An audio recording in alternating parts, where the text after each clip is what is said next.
우리 한국인에게 밥이 차지하는 의미는 매우 크다는 말로는 부족할 것입니다. 일상적인 말이 유독 밥과 관련된 말이 많은데요. 가령 오랜만에 만나서 하는 인사나 안부는 밥은 먹었어? 밥은 먹고 다니니? 이거요. 좋은 사람은 밥 잘 사주는 사람이고요. 최고의 힘은 밥심이고요. 신세를 지는 사람에게는 밥 한 끼 살게 라면서 고마움을 표시합니다. 또한 속상하고 화가 나는 일에도 밥을 찾는데요. 혼이 날 때는 국물도 없어. 사이가 좋지 않다면 밥도 같이 먹기 싫어요. 답답한 사람에게는 절에서 밥은 벌어먹고 살겠니? 심각한 상황일 때는 지금 밥이 넘어가?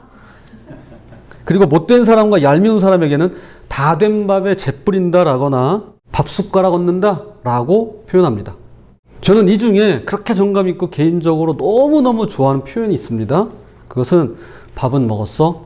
밥은 먹고 다니니? 입니다. 물론 누가 어떤 뉘앙스로 말하느냐에 따라 그 뜻이 전혀 달라지지만 밥은 먹었어? 달라지긴 하지만 따뜻한 밥 한 끼, 특별히 집밥이 갖는 힘이라고나 할까요? 함께 밥을 먹는다는 것은 단순히 음식만 섭취하거나 허기를 면하는 행위가 아닌 마음을 나누고 정을 나누고 존중과 사랑을 나누는 자리가 틀림없는 것입니다. 성경에도 이런 이야기가 나옵니다. 한 아버지에게 두 아들이 있었습니다. 어느 날 둘째가 자기 몫의 유산을 요구합니다. 아버지가 돌아가시기도 전입니다. 아버지는 아무 말 없이 둘째가 원하는 대로 유산을 떼어줍니다. 그러자 마치 기다렸다는 듯이 곧장 외국으로 나가서는 먹고 놀고 마시고 즐기는데 정신이 팔려서는 모든 재산 탕진하고 맙니다. 그 후 겨우 아르바이트 자리를 하나 얻는데요. 그게 바로 돼지 치는 자리였습니다. 하지만 배가 너무 고픈 겁니다. 그래서 돼지가 먹는 쥐염 열매라도 먹으려고 하는데 그마저도 주는 사람이 없는 거예요. 그가 곰곰이 생각하기를 아버지 집에는 양식이 풍족해서 먹고도 남았는데 나는 여기서 굶어 죽게 생겼구나. 그럼 차라리 아버지에게 가서 제가 하나님과 아버지께 큰 죄를 지었습니다. 저는 더 이상 아들이라 불릴 자격도 없으니 그저 일꾼으로라도 써주세요라고 간곡히 부탁을 드려보자며 집으로 향합니다. 그런데 아직 집에 도착하기도 전입니다. 저 멀리서 아들이 이렇게 터벅터벅 걸어오는 모습을 지켜보던 아버지가 한 걸음에 달려가서는 이 아들을 와라 끌어안는 겁니다. 그러니까 이 아들이 당황해하면서 뭐라고 했을까요? 준비한 거 있잖아요. 아버지, 저는 하나님과 아버지 앞에 죄를 지었습니다. 저는 아버지 아들이라 불릴 자격이 없으니 일꾼으로 써주세요. 고개를 푹 숙이고 이 말만 반복합니다. 집으로 오는 내내 이 말을 연습했던 거죠. 그랬더니 아버지가 못 들은 척 그의 말을 끊으면서 이렇게 말합니다. 밥은 먹었어? 배고프지? 우리 밥 먹으러 가자. 자, 말씀 볼게요. 자, 누가복음. 제가 여기서 이러면 안 되는데 죄송합니다. 제가 얘기해놓고 제가 감동을 받으면 이거 어쩌라는 거죠? 죄송합니다. 자, 누가복음 15장 23절에서 24절. 그리고 살진 송아지를 끌어다가 잡으라. 우리가 먹고 즐기자. 이 내 아들은 죽었다가 다시 살아났으며 내가 잃었다가 다시 얻었노라 하니 그들이 즐거워하더라. 밥이란 건 이런 겁니다. 음식이란 건 이런 겁니다. 함께 식사를 하고 식탁을 나눈다는 건 이런 겁니다. 먹는 행위만 있지 않습니다. 비록 슬픔이 있을 수 있지만 기쁨이 있고요. 괴로움이 있지만 즐거움이 있고요. 아픔과 상처가 있지만 치유와 회복이 있고요. 잃어버림이 있지만 되찾음이 있고 죄가 있지만 용서가 있고 죽음이 있지만 살아남이 있고 나로서는 자격이 없지만 하나님의 구원이 있는 자리입니다. 저는 이것이 탐식을 극복하고 이겨낼 때 주어지는 하늘의 축복과 이 땅의 행복이라고 믿어 의심치 않는 것입니다. 지난주 탐식에 관하여 말씀을 나눴더랬습니다. 그러면서 끝에 제가 숙제를 하나 내드렸죠. 어떻게 한 주 동안 내가 먹는 음식과 식사에 관하여 생각해보는 그런 시간들을 가졌을까요? 어느 분의 말에 따르면 오늘 뭐 먹을까라는 메뉴에 대한 고민이야말로 우리 매일 하잖아요. 매 순간마다 하잖아요. 오늘 뭐 먹을까? 이 고민이야말로 가장 크고 중요하다라고 합니다. 제가 미처 생각하지 못했어요. 매 순간 반복되는 이 고민을 피하지 않고 어떻게든 마주할 때 건강한 식사는 물론이고 더 나아가 탐식을 피할 수 있는 것 같다라고 말씀해 주셨습니다. 참고로 이분은 현재 자녀 넷을 낳아 기르며 저를 위해 매일같이 음식을 차려주시는 평생의 귀인이고 은인이십니다. 오늘도 탐식에 대한 말씀을 나누고자 하는데요. 이 시간 자신의 식습관을 돌아보면서 성경적으로 먹고 마시는 계기 그 이상으로 삼았으면 좋겠습니다. 탐식은 과식, 속식, 폭식, 호식, 미식의 이 5가지 모습을 하고 있습니다. 그 가운데 오늘 우리가 살아가는 현대사회 지배적인 탐식을 한 가지 꼽으라고 한다면 단연코 미식이라고 할 수 있을 것 같습니다. 미식. 우리는 맛있는 걸 중요하게 여깁니다. 일단 맛있어야 돼요. 맛있어야 먹습니다. 맛있는 거 좋아하시잖아요. 우리 한인 성들. 너무 중요하죠. 아무리 강조해도 지나치지 않습니다. 맛이 있어야 돼요. 우리는 그냥 식당 가지 않습니다. 어디 가죠? 맛집을 가요. 하지만 맛이 음식의 전부는 아닌 것입니다. 음식을 구성하고 있는 영양소도 중요하고요. 양도 중요하고요. 어떤 재료인가도 중요하고요. 누구와 함께 먹느냐도 중요합니다. 그리고 이것이 이웃과 생태계에 어떤 영향을 미치는가도 중요합니다. 아니 목사님 그냥 맛만 좋으면 됐지 뭘 그렇게 어렵고 복잡하게 살아요. 그냥 드세요. 맛있는 게 최고예요.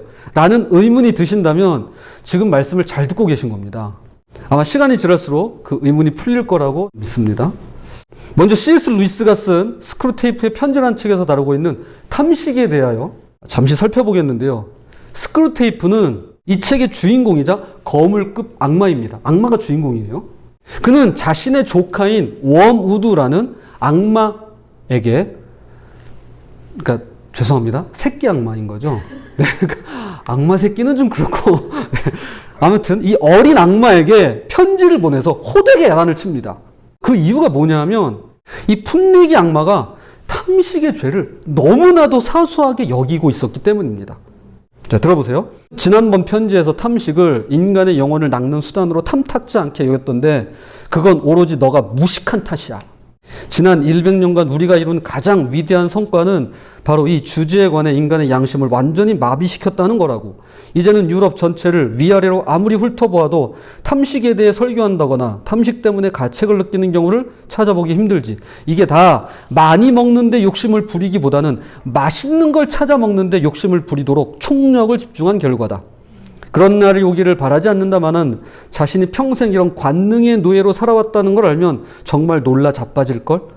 지금은 단지 먹는 양이 적다는 사실 때문에 눈치를 못 채고 있지. 하지만 인간의 위장과 입맛을 이용해서 까탈스럽고 참을성 없고 무자비하고 이기적으로 만들 수만 있다면 양이야 얼마를 먹던 무슨 상관이냐? 악마 스크루테이프가 묘사하듯 이 나이든 한 여인은 그녀를 접대하는 사람이나 시중 드는 사람들에게 공포 그 자체였습니다. 스크루테이프가 이 여인을 어떻게 묘사하는지 한번 들어보세요. 이 여자는 어떤 요리를 내어놓든 새치만이 살짝 한숨 섞인 미소를 지으며 어머나 됐어요. 제가 원하는 건 홍차 한 잔뿐이에요. 10개 타주시면 좋겠는데 그렇다고 너무 연하게는 말고요. 그리고 정말로 바삭바삭한 토스트를 아주 조그만 조각으로 하나 곁들여 주시고요. 라고 말하지. 이제 알겠느냐? 이 노인네는 자기가 원하는 게 이미 차려진 음식들보다 양도 적고 값도 싸다는 이유 때문에 다른 사람을 번거롭게 하면서까지 원하는 걸 먹으려는 결심이야말로 탐식이라는 사실을 전혀 알아채지 못하고 있다. 그래서 제 입맛을 만족시키고 있는 그 순간에도 스스로 절제를 실천하고 있다고 굳게 믿는다고.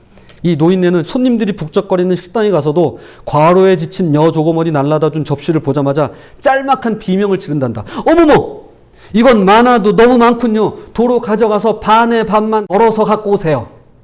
악마 스크루테이프의 입을 빌려서 저자가 지적하고 있는 탐식의 문제란 음식 그 자체에 있지 않습니다. 음식은 문제가 아니에요.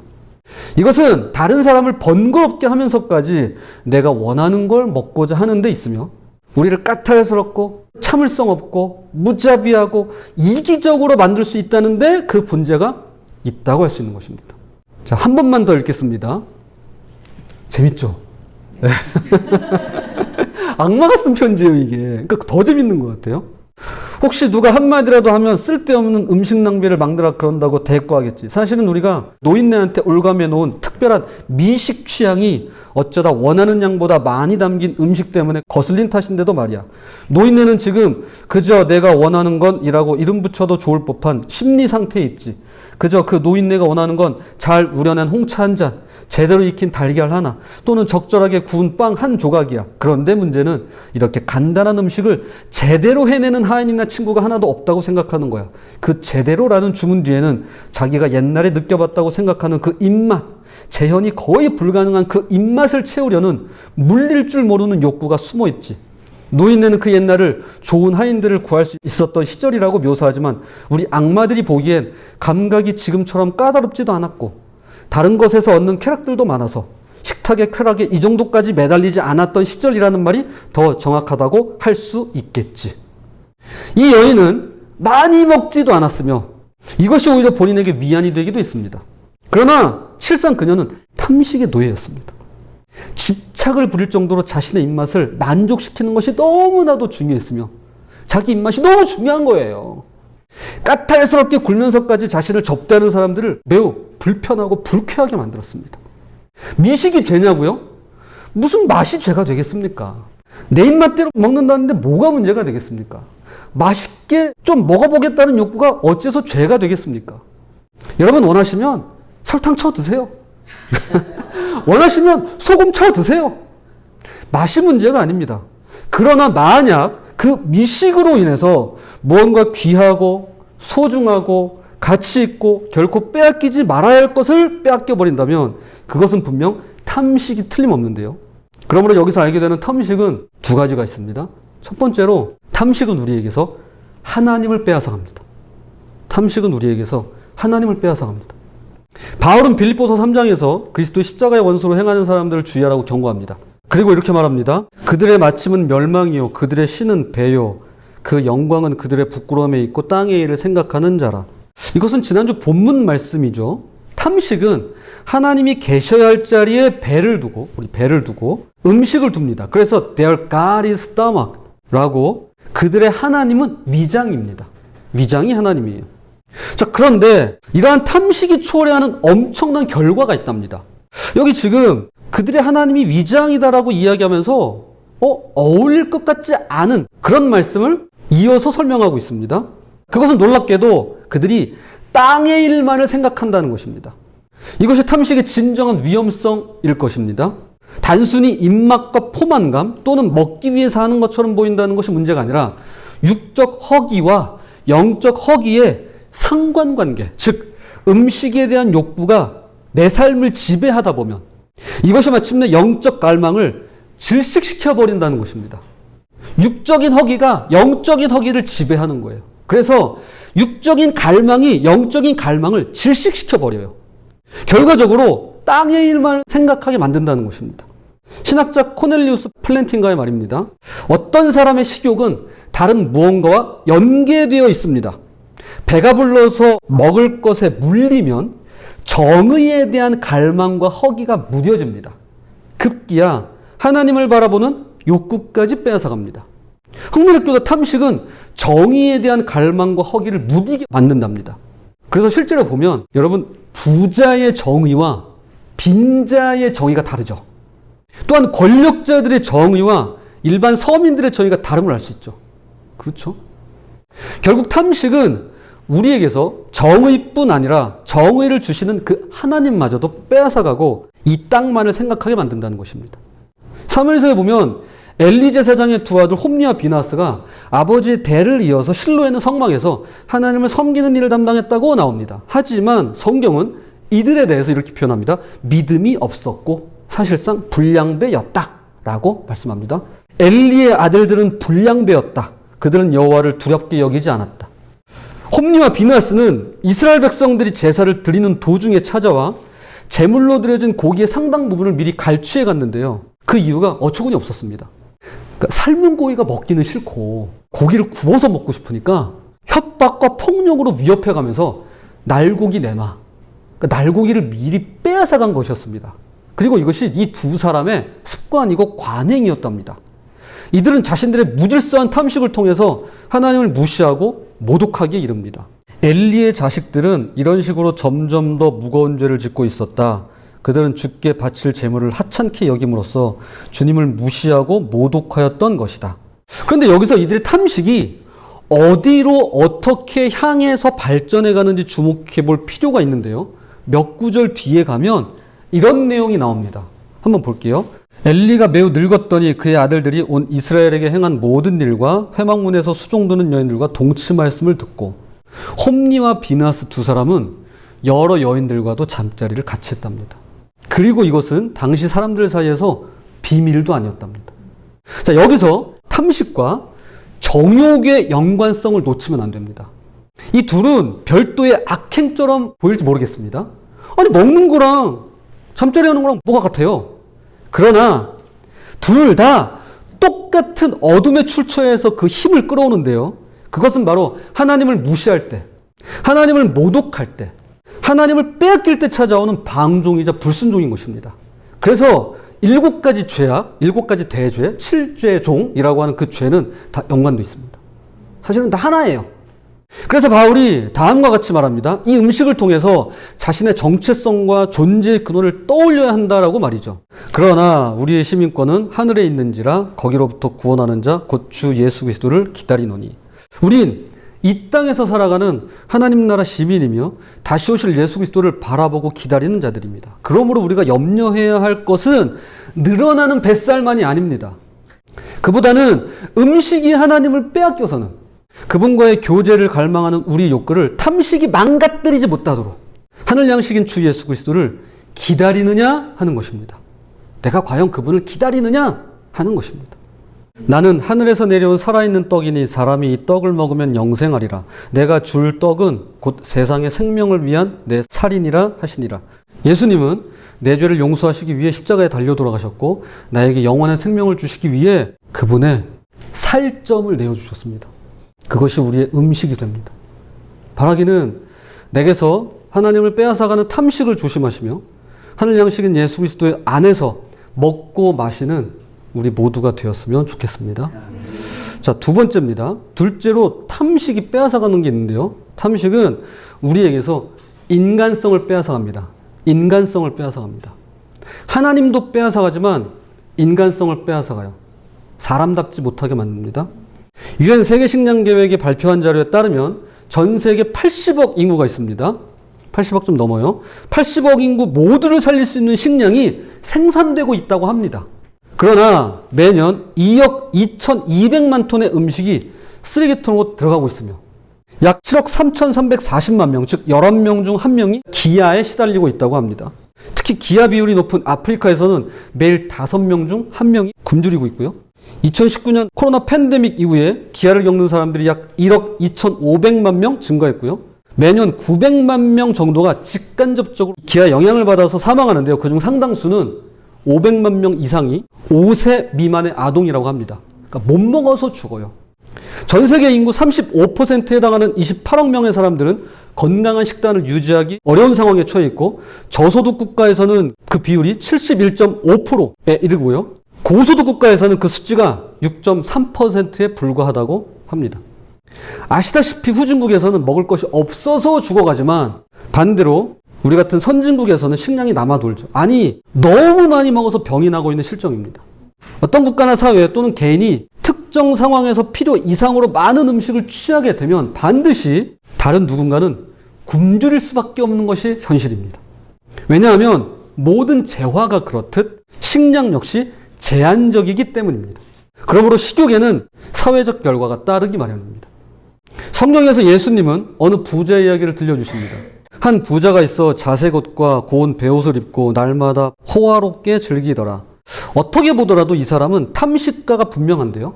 지난주에 이미 살펴본 것처럼 어쩌다 한 번씩 잘 먹는 것은 문제가 아닐 것입니다. 전 이것을 포식이라고 했죠. 포만감 있게 먹는 거예요. 그러나 이 부자는 아주 호사스러운 만찬을 즐겼습니다. 그것도 주말이나 휴일만이 아니라 날마다 즐겼답니다. 그는 왕처럼, 실제로 왕처럼 굴었는데요. 자색 옷이 왕을 뜻하는 왕의 색깔입니다. 왕처럼 자신이 만든 우주의 신처럼 마구 먹어댔습니다. 또한 맛난 것들을 먹었습니다. 그런데 이름 모를 이 부자의 집 대문 앞에는 나사로라고 하는 거지가 있었는데요. 그는 버려진 신세로 종기투성이었답니다. 부자는 이 나사로를 무시했습니다. 날마다 잔치를 벌이면서도 날마다 벌이면서도 날마다 모른 척했습니다. 나사로는 부자의 상에서 떨어지는 부스러기로 끼니를 때우는 것이 소원이었습니다.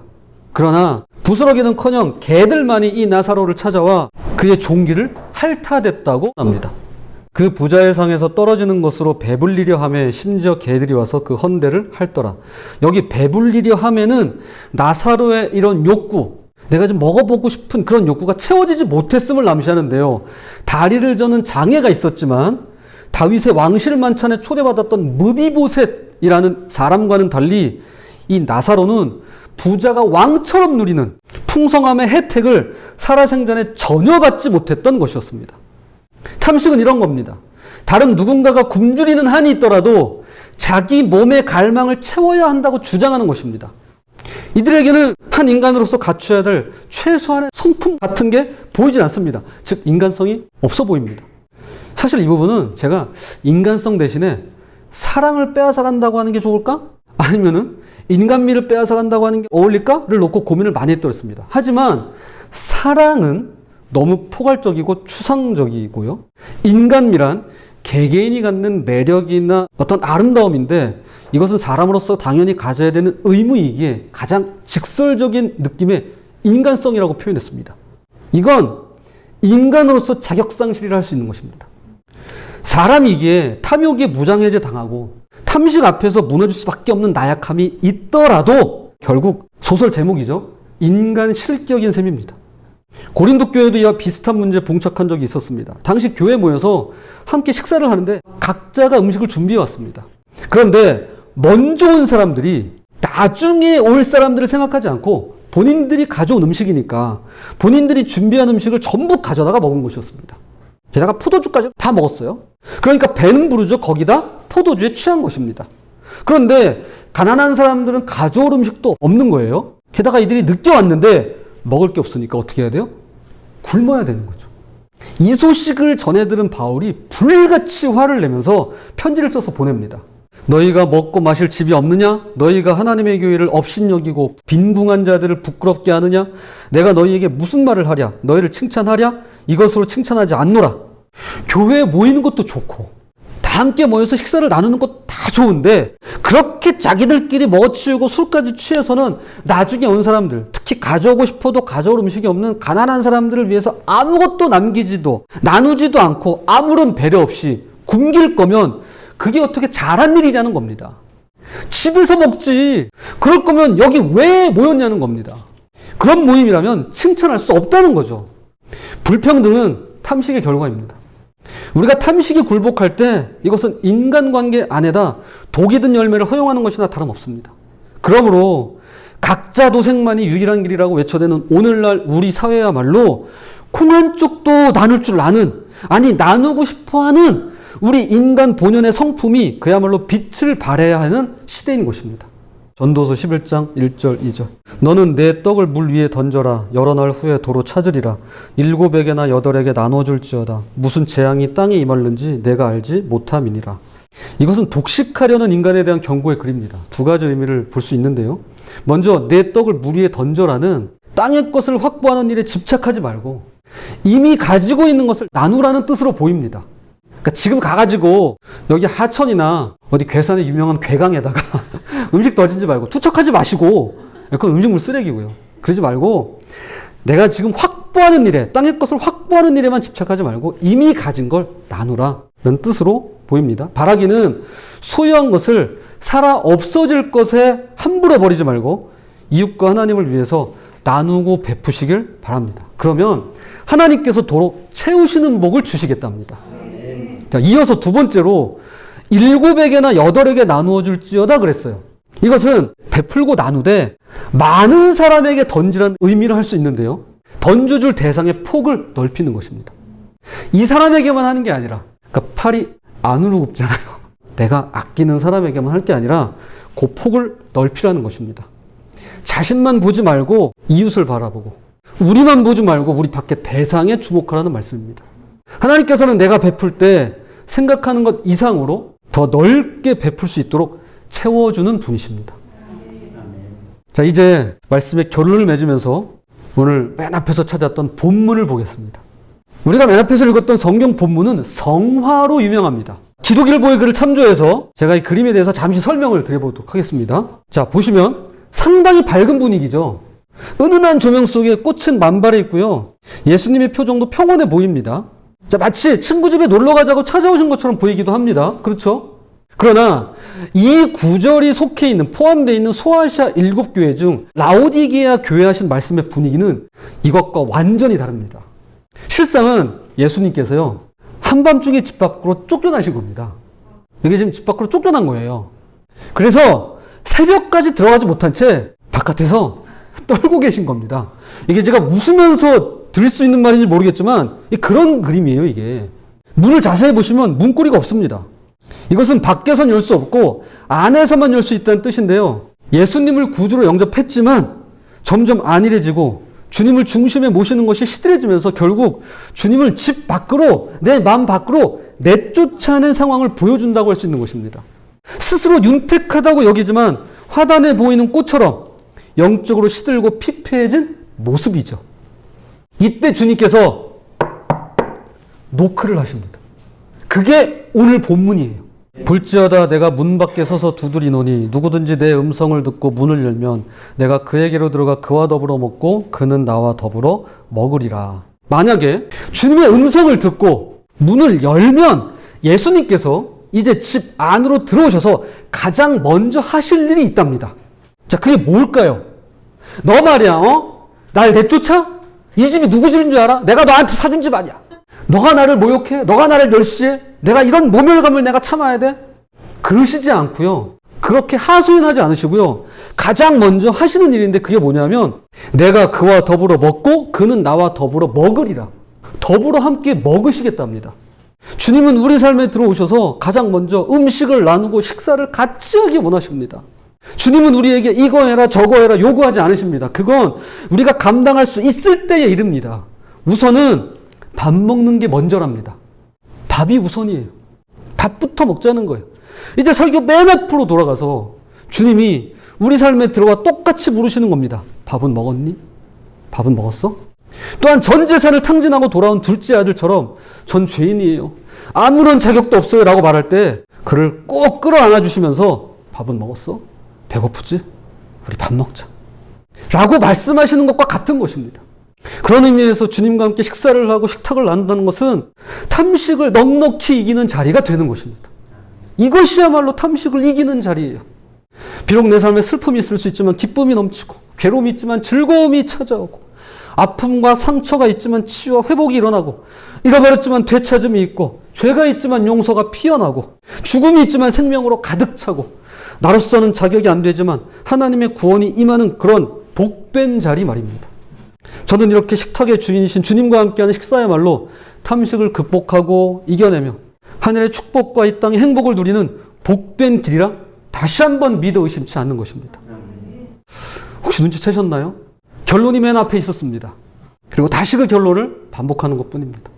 자, 바라옵기는 부디 주님을 내 삶에 모셔드리고 온 세상 식탁의 주인이신 주님과 함께 매사에 감사함으로 먹고 마시는 저와 여러분 그리고 우리들의 각 가정이 되시길 주님 이름으로 축복합니다.